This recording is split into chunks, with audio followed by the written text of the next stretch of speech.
talagang ipinagpipilitan po ni Harry Roque na fake news daw po yung inilabas mga kababayan ni Presidente na balita na naaresto.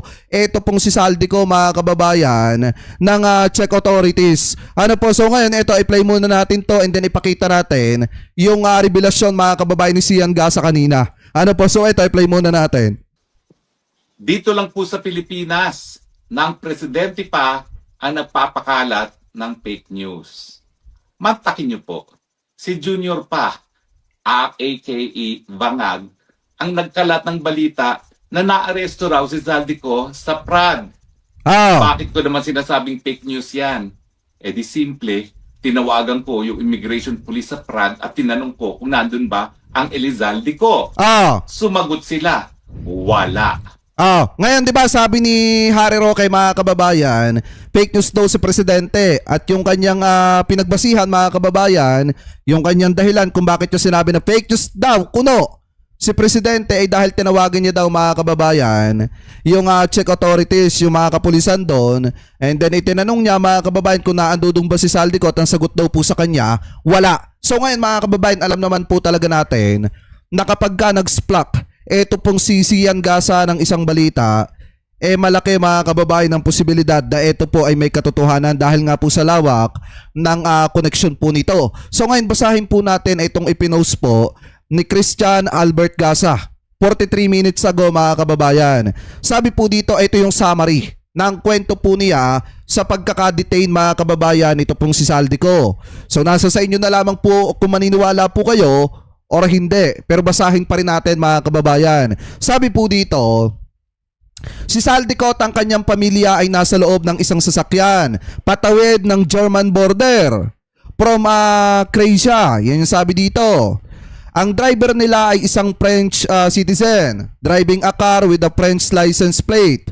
At dahil kampante si Saldi and then yung kanyang family na walang border control inside the Schengen area, iniwan nila sa France yung mga pasaporte po nila. Dagdag kaalaman, kahit kansilado na ang Philippine government passport ni Saldico, ito ay mananatiling valid sa mata ng foreign government as long as hindi pa ito expired. Hindi niya lang ito pwedeng i-renew going back sa istorya. Sabi pa dito, kung bitbit ni Saldico ang kanyang Philippine passport while crossing the Czech-German land border, payapa silang makakadaan sa random checkpoint. Pinakita ni Saldico yung picture ng passport niya sa phone, ngunit hindi ito tinanggap ng German authorities. Required daw ang physical copy. Dinitain siya sa Czech side ng border sa kasong illegal alien with no property documentation. Hindi pa siya nadideport hanggang ngayon kasi yung kaso sana niya not for automatic deportation. Kailangan lang sana i-verified ng Czech authorities yung totoong identity niya. Tapos pwede na po siyang makalaya. Given na mayroon naman talaga siyang valid sanction visa, kaso hindi lang niya dala. Pero sabi dito mga kababayan, pakinggan niyo po pero dahil nag-submit na ng petition ng DFA Philippines through the Philippine Embassy sa Europe Union, naobliga ang Czech authorities na i-detain siya at i-hold bilang wanted fugitive of the Republic of the Philippines. Pero hindi siya mapapauwi agad-agad dahil wala naman siyang existent Interpol red notice at wala siyang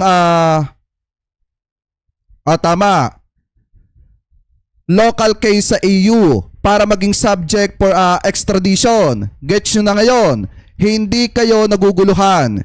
You're welcome. So please stop bashing our government saying na mahina sila o walang kwenta, blah blah blah.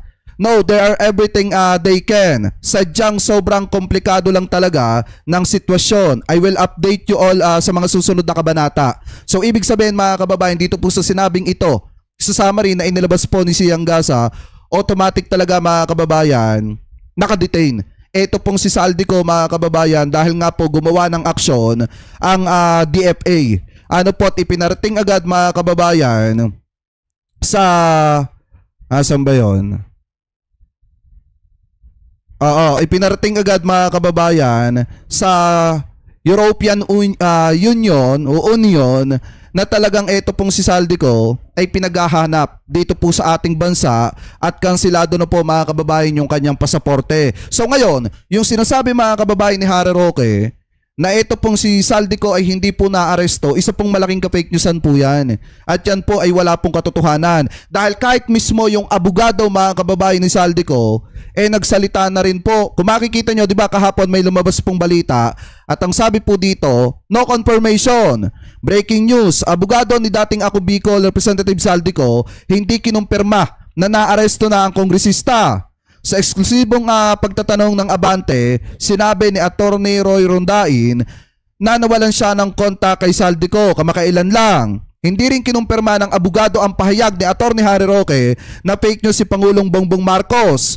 Matatanda nung Huwebes inanunsyo ni PBBM na naaresto si Saldico sa Prague, Czech Republic at hawak na siya ng mga otoridad mga kababayan. So kung etong ang mismong abogado ni Harry Roque mga kababayan, ni Harry Roque ni Saldico ay hindi po kinumpirma yung sinasabi ni Harry Roque na fake news sa itong si PBBM, isa lang ibig sabihin po niyan mga kababayan, yung mga pinagkakakalat nitong sina Maharlika na ito pong sina Harry Roque, talagang malaking ka-fake newsan po yan. Kasi kung pagbabasihan natin yung sinabi mga kababayan ni Siang Gasa, mas malaki ang possibilities na baka ganito nga yung nangyari mga kababayan. At yung sinasabi dito ni Harry Roque, talagang nasan ba yun? Wait lang ay talagang isang malaking ka-fake newsan mga kababayan. Kasi bruin nyo ang lakas ng loob ni Harry Roque na magsalita ng kung ano-ano, pero wala naman silang maipapakita sa mga kababayang Pilipino po natin na talagang mga kababayan na talagang totoo yung pinamamalita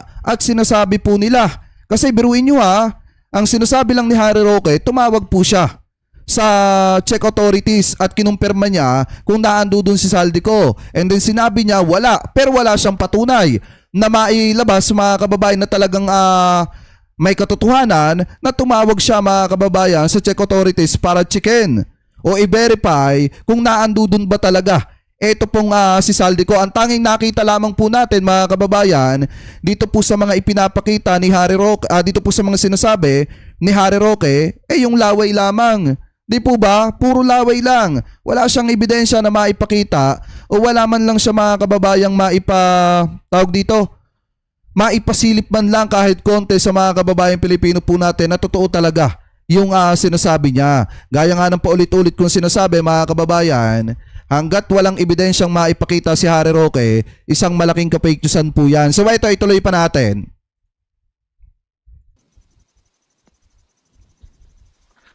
Only in the Philippines. Tuloy pa natin Dito lang po sa Pilipinas, ng presidente pa ang nagpapakalat ng fake news. Mantakin niyo po, si Junior pa, aka Bangag, ang nagkalat ng balita na naaresto raw si Saldico sa Prague. Bakit ko naman sinasabing fake news yan? Di simple, tinawagan ko yung immigration police sa Prague at tinanong ko kung nandun ba ang Elizalde Sumagot sila, wala. Ang tanong, nasan yung resibo mo na magpapatunay na tumawag ka talaga doon sa Prague authorities mga kababayan or doon sa Czech authorities para i-verify kung naando doon talaga si Saldico? Kasi biruin nyo mga kababayan na kung pagbabasihan talaga natin yung mga revelasyon o yung summary ng pagkaka-aresto ni Saldico base po doon sa sinabi ni Sian Gasa, mas may katotohanan pa yung sinabi ni Sian Gasa kaysa doon sa sinasabi dito pong si Harry Roque. Kaya kumpirmado po, hindi na-aresto si Saldico sa Prague. Hindi ko nga maintindihan bakit ang mainstream media kinakailangan na pagkatiwalaan ang salita ng isang presidente na alam naman natin wala sa tamang pag-iisip dahil siya ay bangag. Pero ang tanong, bakit atat na atat ba itong presidenteng ito na siya pa ang mag-aanunsyo di umano na naaresto na si Saldico? Ang kanyang pag-aanunsyo pa nga para bagang may kinalaman ng administrasyon niya sa pag-aresto kay Saldico. Yung pala, dahil lamang sa... Hindi, kung tutusin naman talaga mga kababayan, di ba maliwanag naman yung sinabi ni Sian Gaza? Ano ba yung pagkakasabi dito? Wait nga lang. Balikan natin konti.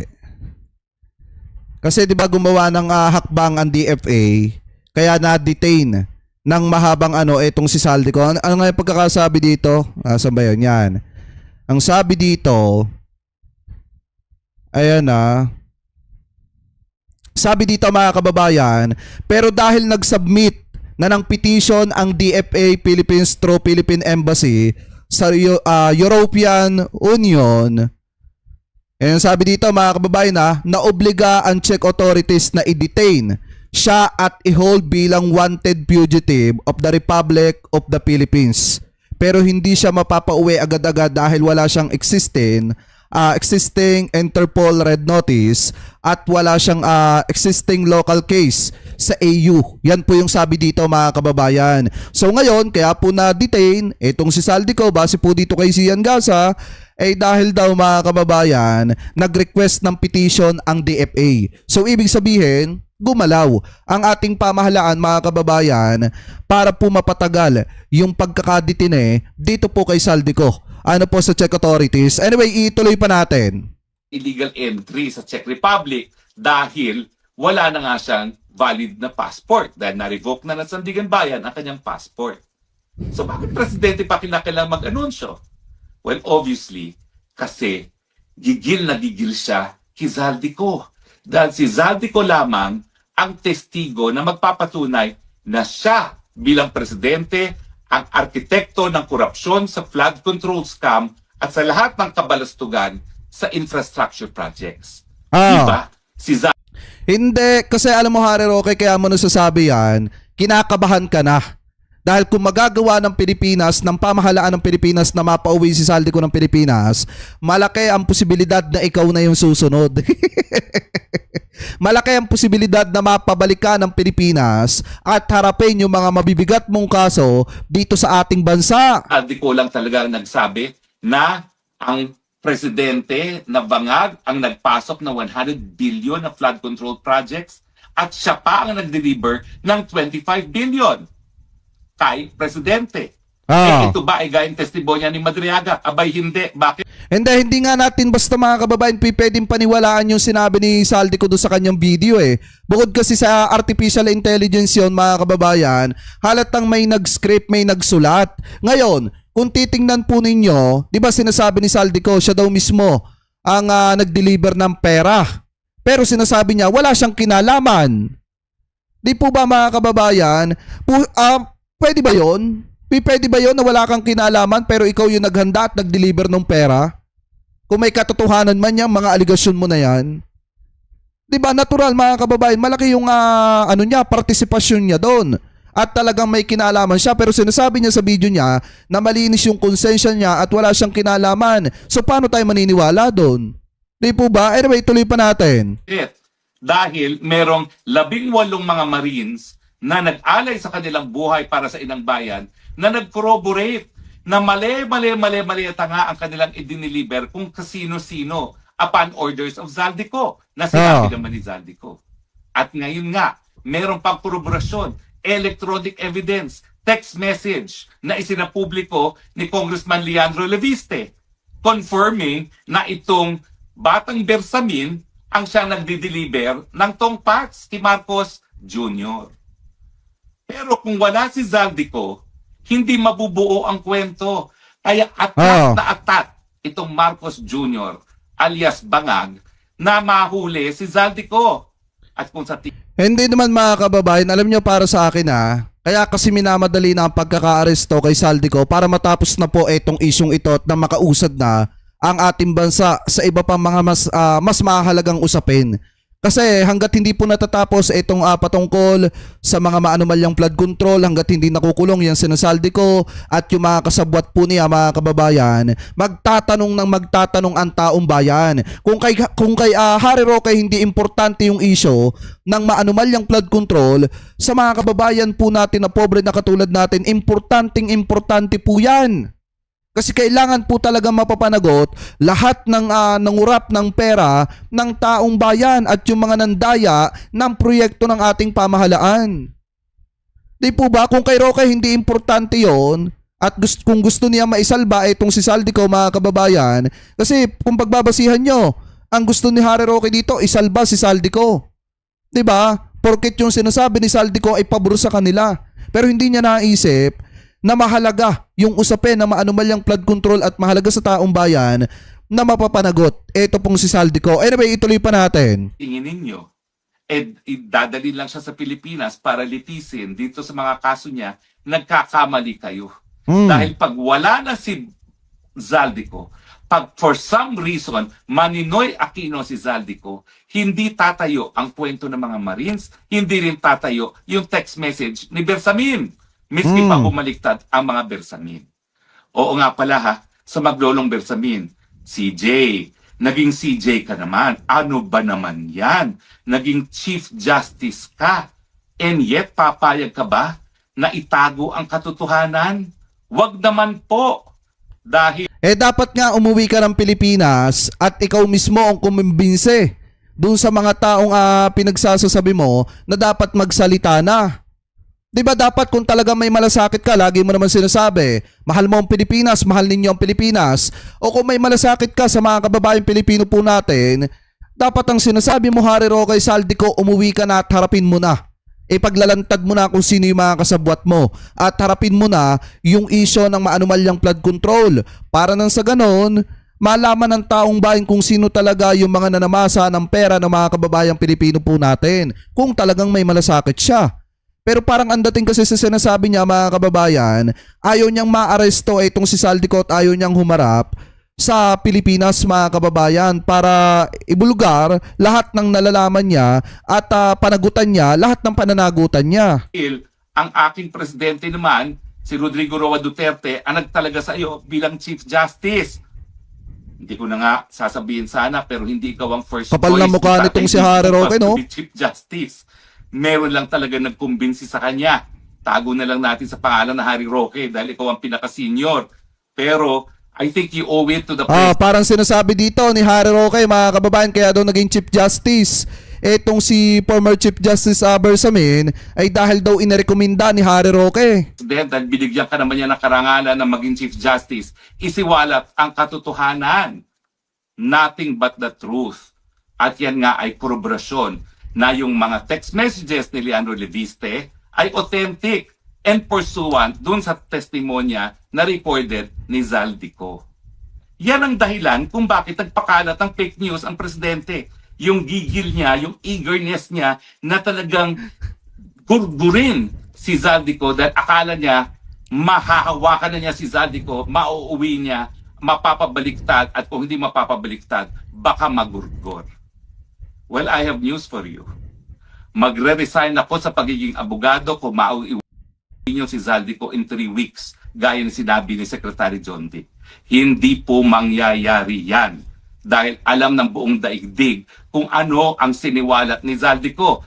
All you have to do is to type the name of Zaldico in Google. Lalabas at lalabas yang kanyang revelasyon na presidente ang arkitekto ng korupsyon sa Pilipinas. And by now, alam na ng buong daigdig ang issue ng korupsyon.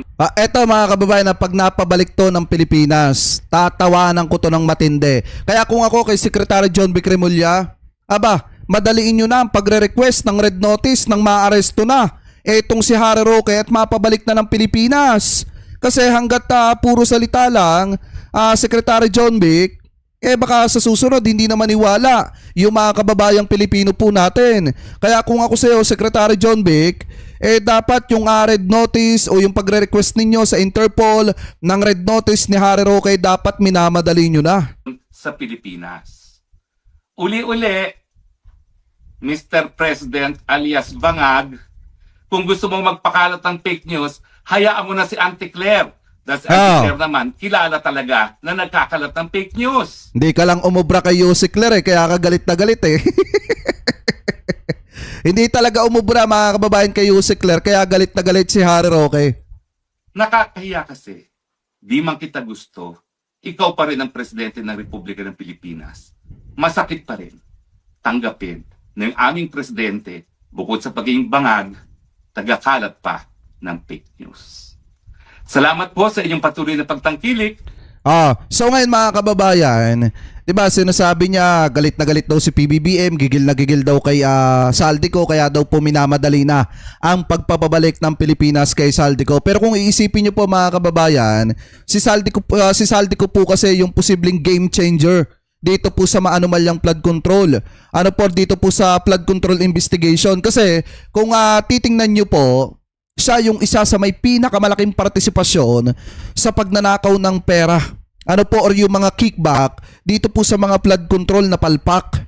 Kaya nga kung mapapabalik ng Pilipinas itong si Saldico, lahat ng mga kasabwat niya mga kababayan, lahat ng mga nakinabang ng pera ng mga kababayang Pilipino po natin, talagang maisisiwalat niya at mapapanumpaan niya yung mga salaysay niya mga kababayan. So ngayon, kung mababanggit itong si Martin Romualdez na talagang sangkot at may matibay na ebidensya ay itong si Saldico at mapapatunayang guilty itong si Martin Romualdez, dapat po talaga siyang managot. So ngayon mga kababayan, ito pakinggan pa natin. Malaking papel ang ginagampanan ni dating Congressman Saldico sa investigasyon sa maanumalyang flood control project sa bansa. Diba? Bilang dating chairperson ng House Committee on Appropriations. Kaya kailangan talaga mapabalik siya ng Pilipinas kasi siya yung isa sa may pinakamalaking partisipasyon sa pagnanakaw ng pera ng mga kababayang Pilipino po natin. Siya ang may hawak ng susi sa pondo ng bayan, kaya ang kanyang pagbabalik ay may malalim na implikasyon. Ayon kay Attorney Rico Domingo, dating presidente ng Philippine Bar Association at founding chairman ng Movement Against Disinformation, maaaring game changer o magpapabago sa takbo ng investigasyon. Tama! Game changer in the sense that he would be able to share a lot of pieces of evidence, documentary and testimonial, para malinawagan kung sino-sino talaga involved dito. So yan ang game changer sa kanya. Si Ko ang itinuturing na isa sa mga mastermind ng tinatawag na trillion peso flood control anomalies. Ang kanyang pagkaaresto ay maaaring hudyat ng pag-usad ng investigasyon hinggil dito. Inaasahang magbibigay linaw siya sa mga ulat tungkol sa mga proyekto. Sabi ni Mama, ano yun? Los Red, Doble, ayan sabi dito, kung hinuli ni Torre si Kibuloy, dapat John Vic gawin mo rin kay Roque. Ang problema nga, parang mas marami ata kay Secretary John Vic, puro interview Pero yung mismong actual na aksyon mga kababayan, wala pa tayo nakikita. Sayang nga lang perfect tandem sana yung kay kay Secretary Abalos at saka kay General Torre mga kababayan, dahil pag nagsama talaga yung dalawang yon, automatic arrested. Di ba? Automatic arrested mga kababayan yung nagtatago sa kamay ng batas. Itong binayaran na, ngunit hindi naman naitayo. Isa na rito ang 289.5 million peso road dike sa Oriental Mindoro. Binigyang din ni Attorney Domingo, dapat lang sabihin ni Ko ang lahat niyang nalalaman. Tama. Lang ang binibigay Dapat ibigay niya yan. And that has to be done under oath para he would be subject to potential perjury cases kung hindi siya nagsasabi ng totoo. Dahil siya ang dating pinuno ng Appropriations Committee, alam ni Ko kung paano na ilulusot Ayan, ang bilyon. Diba? Kita nyo, dito pa nga lang sa picture kung pagbabasihan natin mga kababayan Ang Appropriations Committee at Ayan sila lagi ni Martin Romualdez sa magkausap at nagkakaintindihan mga kababayan. Kaya hindi na rin talaga malayo na talagang lahat ng ginawa ni Saldico malaki ang posibilidad allegedly na may basbas yan ni Martin Romualdez. alam ni Ko kung paano na ilulusot ang bilyon-bilyong pisong pondo sa national budget. Alam niya yan, gawa ng chairman nga siya at sabi niya nakalipat-lipat ang mga pera, ang pondo, appropriation, sinabi niya yun. Panindigan niya sinabi niya. At, Tama. Present proof na ganun nga nangyari. Bago siya nahuli, naglabas siya ng mga video na nag-aakusa sa ibang matataas na opisyal, kabilang si dating Speaker Romualdez at Pangulong Ferdinand Marcos Jr. Kabilang na nito ang pagtanggap umano ng malaking halaga ng pera sa pamamagitan ng budget insertion sa pambansang pondo. Ang totoo, mula 2022 hanggang 2025, ang kabuuang pera na dumaan sa akin para ibigay kay Pangulong Bongbong Marcos at kay dating Speaker Martin Romualdez ay umabot sa 56 billion pesos at hiwalay pa dyan. Diba dito, paano tayo maniniwala dyan mga kababayan? Sinabi niya yung perang dumaan sa kanya para ibigay daw kay PBBM at kay Martin Romualdez, pero sasabihin niya dun sa huli ng kanyang video na wala siyang kinalaman sa maanumalyang flood control. So paano kayo maniniwala na wala siyang kinalaman kung sa kanya nga dumaan yung pera? Di po ba mga kababayan? Kaya mahirap po talagang paniwalaan yung mga sinasabi dito ni Saldico, lalo na at hindi po siya nag-take oath o nag-under oath nung sinabi niya mga kababayan, eto mga salaysay niyang ito. Ang 100 billion pesos insertion ng Pangulo sa 2025 budget. Pati na rin ang 97 billion pesos flood control insertion na inilagay sa NEP ng 2026 national budget. Subalit ayon sa Department of Justice, hanggang akusasyon lang ang mga ito at hindi magagamit bilang ebidensya Tama! hanggat hindi niya pinanunumpaan. Unless po it was submitted as part of the evidence, hindi po namin siya pwede i-consider. Okay, so remember, that's why we have the proceedings. Yung sa complaint po, yung mga evidence na naka-attach doon, sa counter affidavit. Dahil sa mga aligasyon ni Ko, maraming matataas na opisyal ang nadawit at napasama sa investigasyon kasama na ang dati at kasalukuyang mga senador. Tama. Natin for so many years. Yung away namin ni Saldico, tapos doon sa complaint, 1% daw binibigay ni Saldico sa akin. So, that's ridiculous. At ngayong naaresto na siya, mapipilitan siyang magbigay ng ebidensya para sa kanyang mga aligasyon o harapin ang kaukulang parusa. Marami siyang sinasabi. So patutunayan dapat niya yung sinasabi niya. Kung hindi talaga siya involved, then pakita niya ang kanyang ebidensya na hindi siya involved. Kung Diba sinasabi ni Saldico, di siya involved, pero maliwanag ka na sinabi niya na sa kanya dumaan yung pera. involved naman siya, Diba? pwede siyang mag-apply for witness protection or something like that so that they can testify accordingly, freely. Dante Amento, UNTV, News and Rescue. Diyos ang aming sandigan, serbisyo publiko, ang aming pinahahalagahan. So yan mga kababayan, kaya mahirap po talagang paniwalaan yung mga sinasabi ni Saldico doon sa mga nagdaan niyang video. Kasi unang-una, hindi naman siya nag-under oath nung sinabi niya yung mga salaysay niya na yon. Pangalawa naman mga kababayan, hanggang ngayon nagtatago pa rin siya, pero buti na nga lang, naaresto po siya mga kababayan ng Czech authorities. At buti na nga lang mabilis na nagpadala ng petition ng DFA, kaya na-detain ito pong si Saldico. At yung pinapakalat ni Harry Roque na fake news ang presidente at hindi naman talaga naaresto si Saldico, wala pong katotohanan yon. Ang totoo po talagang fake news ay walang iba kung hindi etong si Atty. Harry Roque. Ano po, dahil wala siyang maipakita na resibo na talagang tumawag siya sa Czech authority para checkin kung naando doon, eto pong si Saldico. So kayo, mga kababayan, kung kayo po ang tatanungin, ano po masasabi ninyo? Hingil po dito sa mga topic na ito na tinalakay po natin. Ano po ang komento ninyo? Hingil po sa mga isyong hinimay natin mga kababayan. Comment below na lamang po kung ano pa masasabi ninyo or opinion ninyo hingil po dito sa mga topic na ito na hinimay po natin.